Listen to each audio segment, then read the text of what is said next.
ശാസ്ത്രപ്രചാരകൻ എന്നുള്ള രീതിയിൽ ഒരു സെലിബ്രിറ്റി സ്റ്റാറ്റസ് അറ്റൈൻ ചെയ്തിട്ടുണ്ടല്ലോ. കാരണം അതിനൊരു റീച്ചുണ്ട്. ഒരു ക്ലിക്ക് ബൈറ്റ് വാല്യൂ ഉണ്ട്. അതെന്തെങ്കിലും രീതിയിൽ ഒരു റെസ്പോൺസിബിലിറ്റി ആയിട്ടുണ്ടോ? അല്ലെങ്കിൽ എന്തെങ്കിലും രീതിയിലൊരു നെഗറ്റീവായിട്ട് ഇതിനെ ബാധിച്ചിട്ടുണ്ടോ? പേഴ്സണൽ ലൈഫിനെയോ എന്തെങ്കിലും രീതിയിൽ? റെസ്പോൺസിബിലിറ്റി തീർച്ചയായിട്ടും കൂട്ടിയിട്ടുണ്ട്.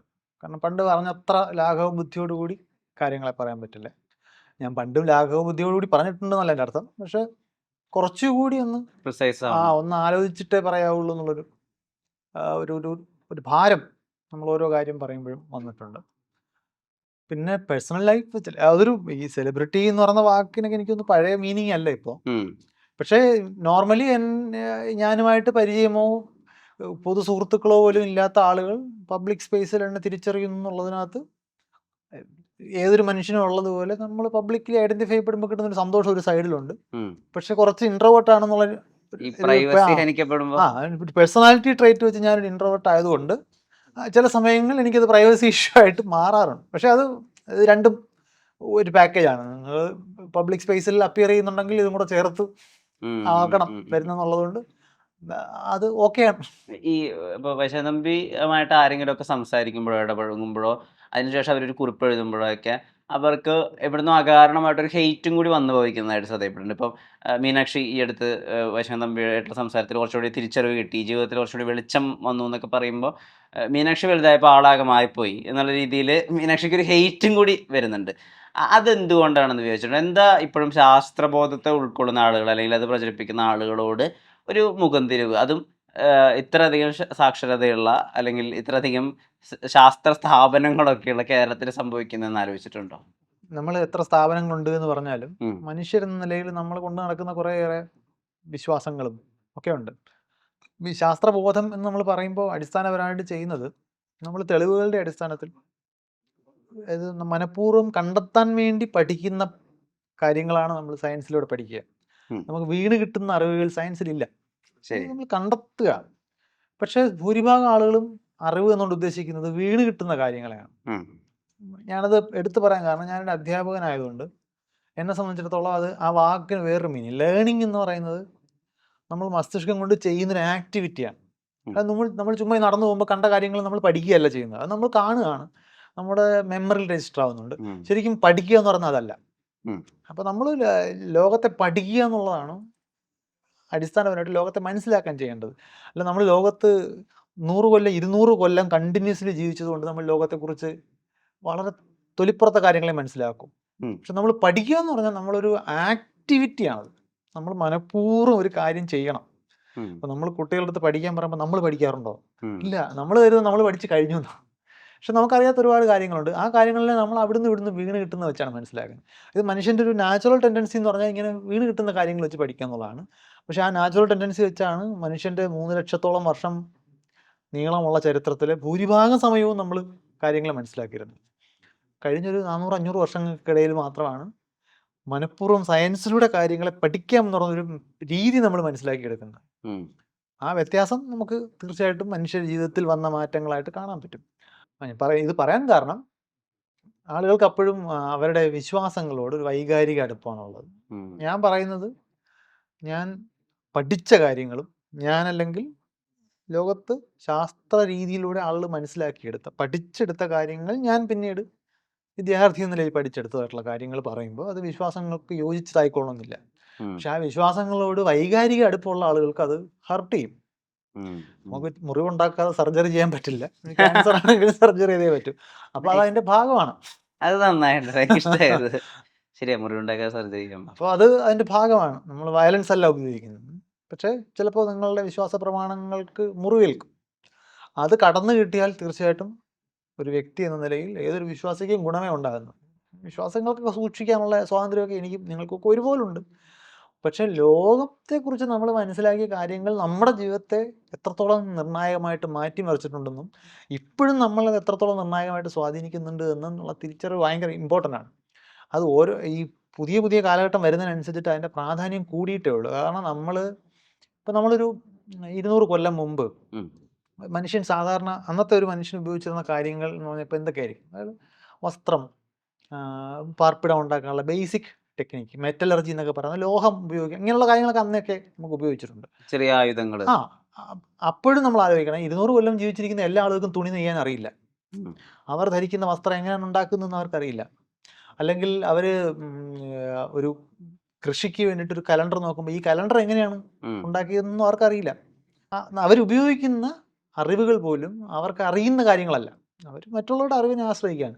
ഇന്ന് അതിൻ്റെ വലിപ്പം നിങ്ങളൊന്ന് ആലോചിച്ച് നോക്കൂ. ഇന്ന് എത്ര പേർക്ക് ഒരു സ്മാർട്ട് ഫോൺ എങ്ങനെ വർക്ക് ചെയ്യുന്നതെന്ന് അറിയാം.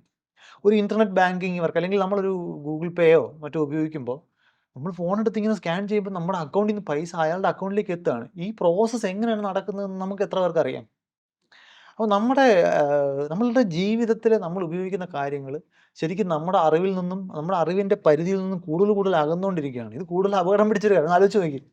നിങ്ങളുടെ ജീവിതത്തെ എന്തൊക്കെയാണ് നിയന്ത്രിക്കുന്നത് എന്നുള്ള കാര്യത്തിൽ പണ്ടുള്ളതിനേക്കാളും അവ്യക്തതയാണ് ഇന്ന്. അല്ല, അത് ആളുകളിൽ ചിലപ്പോൾ ഒരു ഭയം കൂടി ഉണ്ടാക്കുന്നതായിട്ട് ശ്രദ്ധയപ്പെട്ടിട്ടുണ്ട്. ഇപ്പോൾ ഗൂഗിൾ പേ യൂസ് ചെയ്യുന്ന ചില ആൾക്കാർ ഒറ്റ ക്ലിക്കിൽ ഒരു ബാങ്കിന്റെ എല്ലാ ഫയർ വാളുകളും ഒഴിവാക്കിക്കൊണ്ട് ഒരു പേയ്മെന്റ് നടക്കുമ്പോൾ അതെ. അതിലെന്തോ കുഴപ്പമുണ്ടെന്ന് മനസ്സിലാക്കി ഗൂഗിൾ പേയും പേടിഎം പോലത്തെ ആപ്പുകളൊക്കെ ഒഴിവാക്കി ബാങ്കിന്റെ മാത്രം ആപ്പുകൾ ഉപയോഗിക്കുന്ന ആ. അങ്ങനെ ചില ആളുകളെയൊക്കെ ശ്രദ്ധയപ്പെട്ടിട്ടുണ്ട്. അത് ആളുകളിൽ ഒരു ഭയം കൂടി ഉണ്ടാക്കുന്നു. തീർച്ചയായിട്ടും നമുക്ക് സഹജം. ഇപ്പോൾ കുറച്ചുകൂടെ റിലേറ്റഡ് ആയിട്ടുള്ള എക്സാമ്പിൾ എത്രത്തോളം പേർക്ക് അതറിയാം, അനുഭവം ഉണ്ടെന്ന് എനിക്കറിയില്ല. പക്ഷെ ഇപ്പോൾ നമ്മളിപ്പോൾ കടയിലിരിക്കുന്ന ആ QR കോഡിലേക്ക് നമ്മൾ ഫോൺ എടുത്ത് സ്കാൻ ചെയ്യാൻ ശ്രമിക്കുമ്പോൾ നമ്മൾ റെഡി ആകുന്നതിന് മുമ്പ് ഇത് സ്കാൻ ആവും.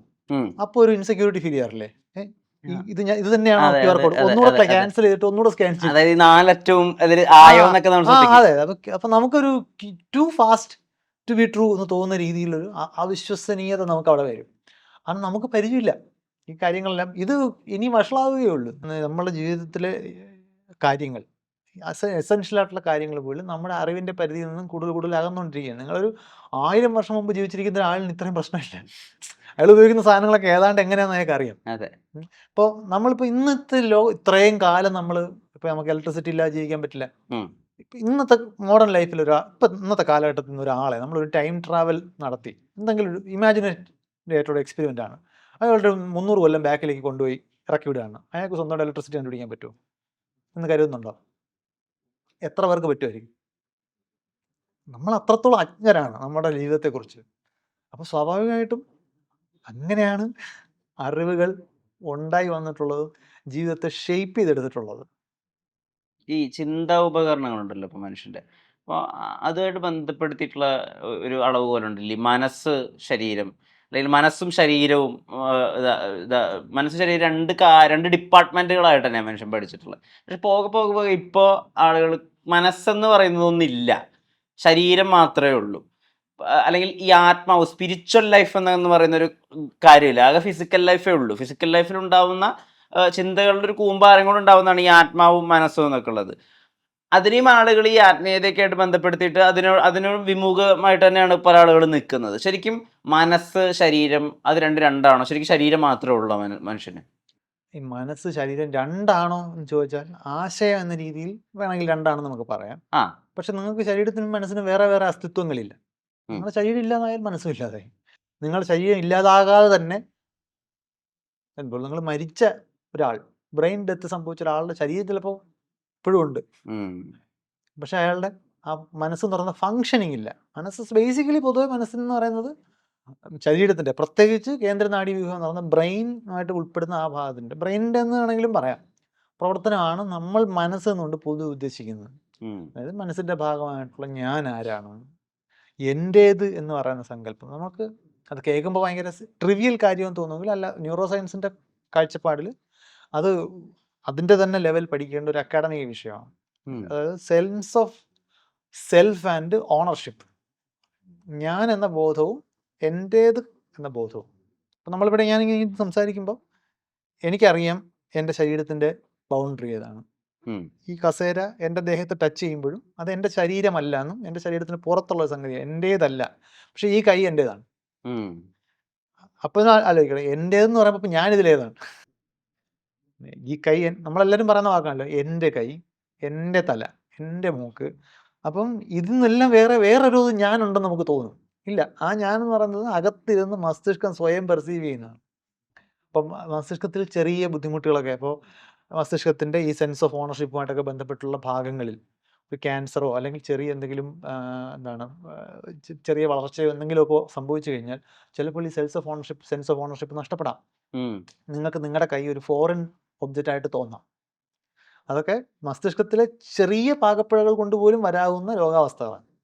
അപ്പോൾ പറഞ്ഞു വരുന്നത്, നമുക്കിതെല്ലാം ജന്മനാ ഇവിടെ ഉള്ളതുപോലെ ഒരാളായിട്ട് തോന്നും. ഞാനെന്ന് പറയുന്ന അകത്തിരിക്കുന്ന ആത്മാവ് എന്നൊക്കെയുള്ള വാക്ക് അങ്ങനെയാണ് വരുന്നത്. സ്വാഭാവികമായിട്ടും ന്യൂറോ സയൻസിനെ കുറിച്ച് ഇന്ന് നമുക്കറിയാവുന്ന കാര്യങ്ങളൊക്കെ പഠിക്കുന്നതിന് മുമ്പുള്ള കാലഘട്ടത്തിൽ മനുഷ്യൻ സ്വാഭാവികമായിട്ടും ചിന്തിച്ചു പോകും. നമ്മൾ ശരീരം വേറെ മനസ്സ് വേറെ എന്ന് പറയുന്ന 2 സംഗതികളുണ്ടെന്നും ഈ മനസ്സകത്തിരുന്ന് ശരീരത്തെ നിയന്ത്രിച്ചുകൊണ്ടിരിക്കുകയാണെന്നൊരു തോന്നൽ നമുക്കുണ്ടാവും. അതിൻ്റെ ഒരു സ്വാഭാവികമായിട്ടുള്ള എക്സ്റ്റൻഷനാണ് ശരീരം ഇല്ലെങ്കിലും മനസ്സ് നിലനിൽക്കുമെന്നും അങ്ങനെ പ്രേതമോ ആത്മാവോ ഒക്കെ ആയിട്ട് വേറൊരു സ്ഥലത്ത് പോകാമെന്നും മനുഷ്യന്റെ ഭാവനയാണല്ലോ. അപ്പം അങ്ങനെയാണെന്നുണ്ടെങ്കിൽ വേറൊരു ശരീരത്തിലേക്ക് കയറാൻ പറ്റുമോ, ഇങ്ങനെയൊക്കെയുള്ള ആലോചനകൾ ആളുകൾ അത് നമുക്ക് അവരെ കുറ്റം പറ്റില്ല. കാരണം മസ്തിഷ്കം എങ്ങനെയാണ് പ്രവർത്തിക്കുന്നത് എന്നുള്ള കാര്യത്തെക്കുറിച്ച് കഴിഞ്ഞൊരു 4 5 ദശാബ്ദങ്ങൾ 40 50 വർഷങ്ങൾക്കുള്ളിലാണ് നമുക്ക് ഇന്ന് അറിയാവുന്ന ഏതാണ്ട് ഭൂരിപക്ഷം കാര്യങ്ങൾ നമ്മൾ മനസ്സിലാക്കിയെടുത്തുള്ളൂ. കാരണം ഇച്ചിരി ബുദ്ധിമുട്ടാണ് മനസ്സിലാക്കിയെടുക്കാൻ. ഇപ്പോൾ ഒരു ബോൺ സ്കാൻ ചെയ്ത് അസ്ഥി എങ്ങനെയാണ് അല്ലെങ്കിൽ വേറൊരു അവയവം എങ്ങനെയാണ് പ്രവർത്തിക്കുന്നതെന്ന് മനസ്സിലാക്കുന്നത് പോലെയല്ല മസ്തിഷ്കത്തിൻ്റെ പ്രവർത്തനം.